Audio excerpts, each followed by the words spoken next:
अब आप सब जानते हैं कि Sushant Singh Rajput died under mysterious circumstances on the 14th of June और 13th of June 2020।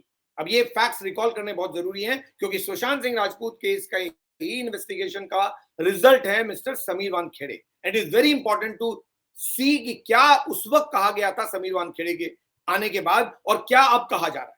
So a case was registered by Mumbai police which was an accidental death report ADR into the death of Sushant Singh Rajput. This death of Sushant Singh Rajput was mysterious to say the least। बहुत सारे लोग मानते हैं murder है, including मुझे लगता है ये सुसाइड का थ्योरी नहीं है बल्कि it's a case of murder, but वो आज तक प्रूव नहीं हुआ। पुलिस ने कहा कि it's a case of suicide. ये 14th of June 2020 की बात। अराउंड 2 months 3 months लेटर कुछ फैक्ट्स एनफोर्समेंट डायरेक्टरेट के पास आए। रिया चक्रवर्ती को क्वेश्चन के लिए बुलाया था एनफोर्समेंट डायरेक्टरेट ने। पता चला कि कोई चैट मैडम ने डिलीट कर दिया है रिया चक्रवर्ती ने, और उसके बाद उन्होंने उस डिलीटेड चैट को रिट्रीव किया और उसमें कुछ ड्रग्स की कहानी थी रिया चक्रवर्ती के फोन से। और इस कहानी को या ये जो रिट्रीव्ड मैसेजेस थे रिया चक्रवर्ती के, वो एनफोर्समेंट डायरेक्टरेट ने सीबीआई और एनसीबी को फॉरवर्ड किया। दिस वाज इन अगस्त 2020। उसके बाद सीबीआई को सुप्रीम कोर्ट ने पिक्चर में लाया बिकॉज फैमिली ने एक एफआईआर फाइल किया पटना में। वो एफआईआर सीबीआई को ट्रांसफर हुआ। सुप्रीम कोर्ट रिया चक्रवर्ती गई, रिया चक्रवर्ती वहां हार गई, सीबीआई को केस ट्रांसफर हुआ। सीबीआई ने इस केस का investigation from the 19th of August 2020 start कर दिया।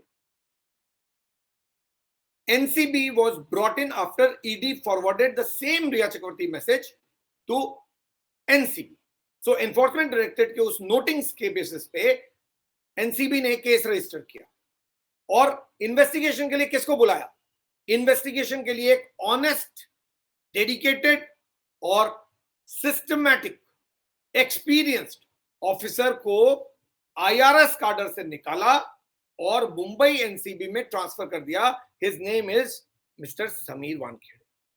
तो Sameer Wankhede on that day was introduced as an extremely competent and honest officer. So एक कॉम्पिटेंट और ऑनेस्ट ऑफिसर को सुशांत सिंह राजपूत के ड्रग ड्रैगनेट इन्वेस्टिगेशन में लगा दिया। यानी सुशांत सिंह राजपूत के डेथ में 3 केस रजिस्टर हुए। पहला सुशांत सिंह राजपूत के डेथ का कि क्या वो सुसाइड है, क्या वो मर्डर है। अल्टीमेटली वो केस सीबीआई के पास गया, CBI is trying to find out. 2.5 साल में पता नहीं कर पाई है कि वो सुसाइड है या मर्डर, वो अभी भी लटका हुआ है। दूसरा एफआईआर एनफोर्समेंट डायरेक्टरेट ने रजिस्टर किया, वो फाइनेंशियल एंगल पे था कि क्या कोई हवाला ट्रांजैक्शन हो रहा था, क्या कोई घपला रिया चक्रवर्ती ने किया, क्या फाइनेंशियल बंगलिंग्स हुए इस केस में। Why? Because the family alleged that Rhea Chakraborty was looting Sushant Singh Rajput. She was misappropriating the funds of Sushant Singh Rajput. She was virtually taking away all his money. That is the allegation that family made against Riya Chakravarti. उसके basis पे enforcement directorate ने financial angle को investigate. जब वो drug angle आया तो 3rd case register किया NCB ने ड्रग एंगल पर। एनसीबी के लिए mister Sameer Wankhede on the 25th of August Mumbai पहुंचे and he went and started the investigation at a extremely fast pace। और उनके आने के बाद बॉलीवुड में थोड़ी सी हड़बड़ी हो गई थी। क्यों? क्योंकि एक के बाद एक समीर वानखेड़े ने बुलाना शुरू किया। रिया चक्रवर्ती को सस्पेक्ट नंबर 1 बनाया और उसके बाद पूरी एक लिस्ट बना दी कि किनको बुलाना है। क्यों? सबका डायरेक्ट या इनडायरेक्ट कनेक्शन सुशांत सिंह राजपूत के साथ आ रहा था। Why is this important? This is all important to mention because आपको समझ में आएगा कि ये कितना इंपॉर्टेंट केस एनसीबी के लिए है। ये केस यानी सुशांत सिंह राजपूत केस और आर्यन खान केस का गिरना बॉलीवुड के लिए कितना इंपॉर्टेंट है। तो स्टेक पे बहुत ज्यादा हाई है एनसीबी के लिए भी, सीबीआई के लिए भी, ईडी के लिए भी, गवर्नमेंट के लिए भी और बॉलीवुड के लिए भी। इसीलिए इतना फोकस इस केस में है। दोनों कोशिश में लगे हैं ये प्रूव करने में कि हम सही हैं। आज की डेट में ऐसा लगता है मिस्टर आर्यन खान और बॉलीवुड सही प्रूव हो रहा है और एनसीबी, सीबीआई सब कटघरे में। क्यों? सीबीआई सुशांत सिंह राजपूत केस में अभी तक कुछ नहीं कर पाई। एनसीबी के केस में जो मिस्टर समीर वानखेड़े कर रहे थे, अब उस पर ही क्वेश्चन मार्क लग गया है। One doesn't know where is this case going to stand.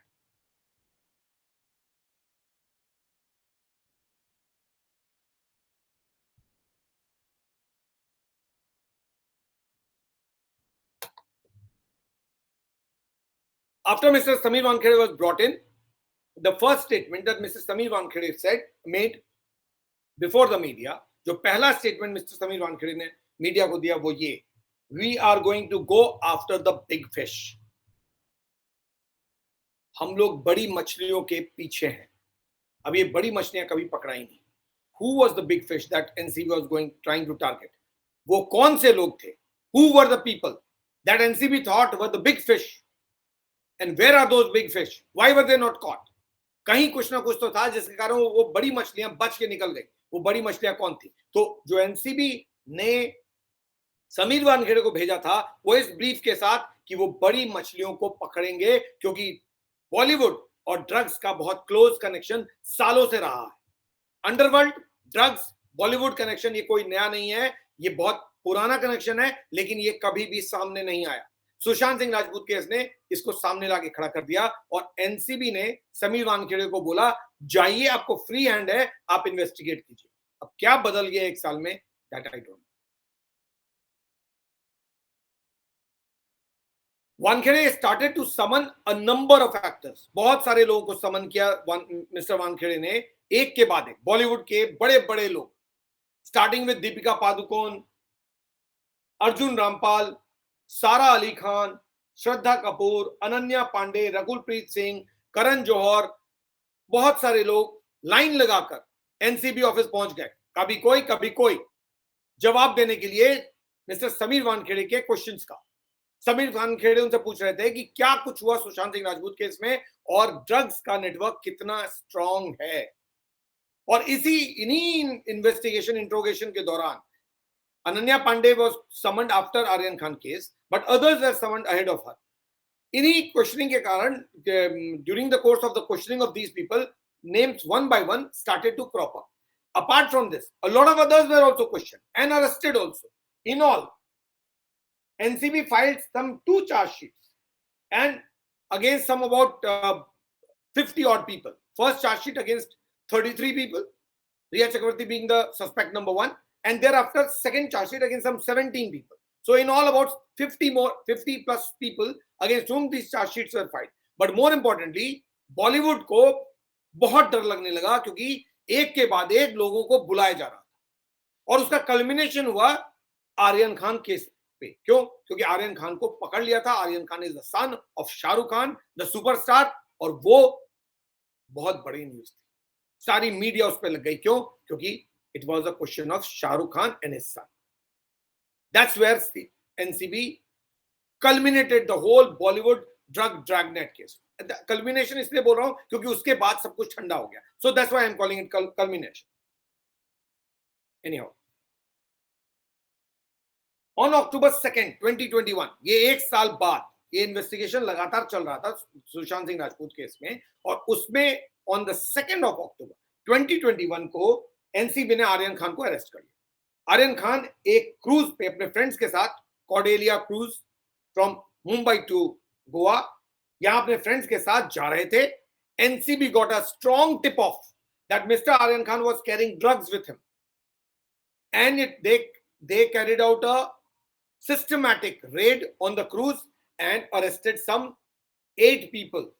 Later on, it was said about 27 people were detained, but they arrested only 8 or 9 people, of which Mr. Aryan Khan was number 1.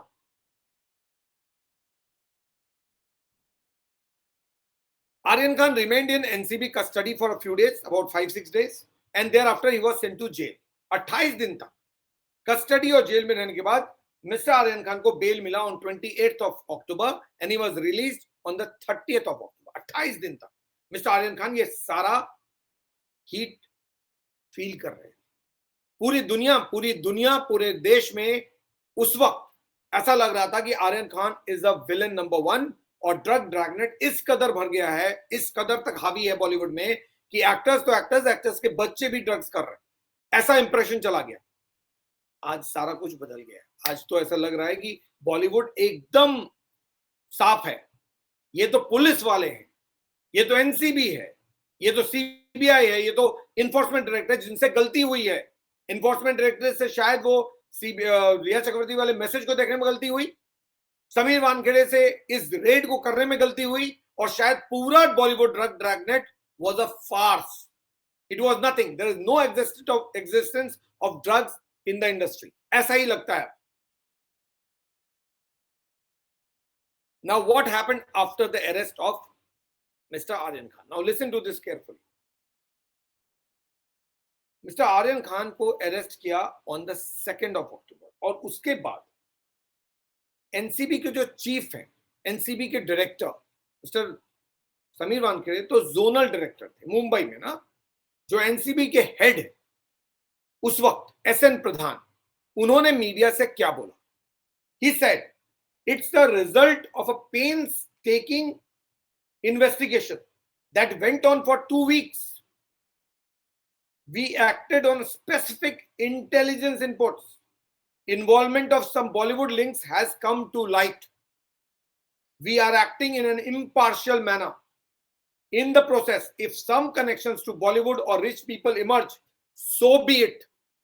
We have to act within the purview of the law.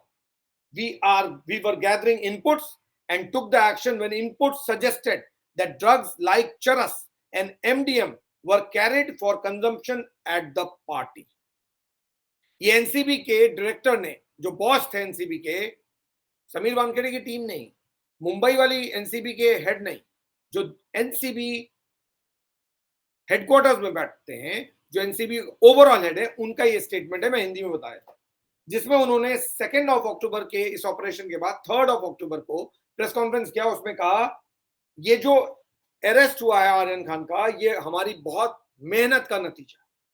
हमने बहुत ज्यादा मेहनत की, 2 हफ्ते तक लगातार proper investigation किया, बहुत सारे स्पेसिफिक इंटेलिजेंस इनपुट्स हमारे पास थे, हमने उन पे काम किया, और उन इंटेलिजेंस इनपुट ने इंडिकेट किया कि कोई बॉलीवुड के सर्टेन लिंक्स हैं ड्रग्स के साथ।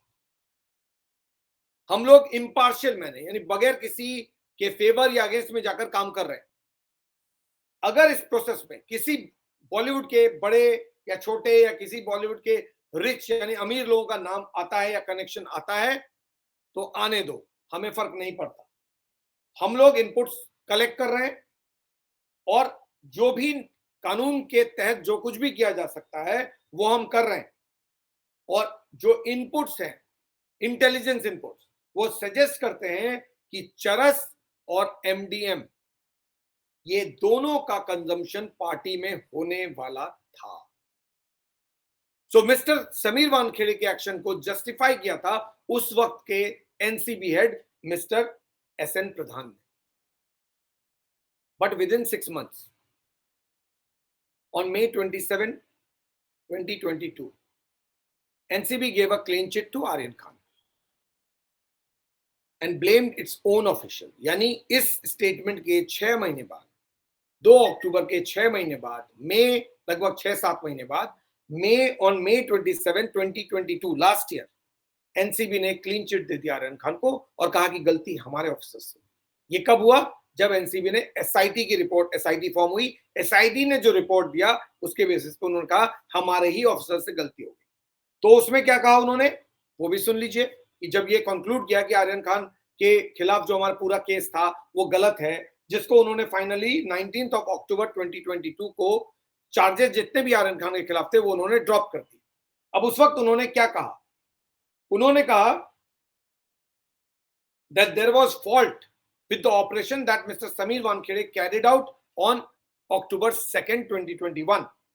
Within quotes, the investigation team of NCB has found the role of 7 to 8 NCB officers suspicious in the case. The vigilance team of NCB found in its investigation that the Aryan Khan case was not investigated properly, as Aryan Khan was deliberately targeted, and why it was done is not yet known.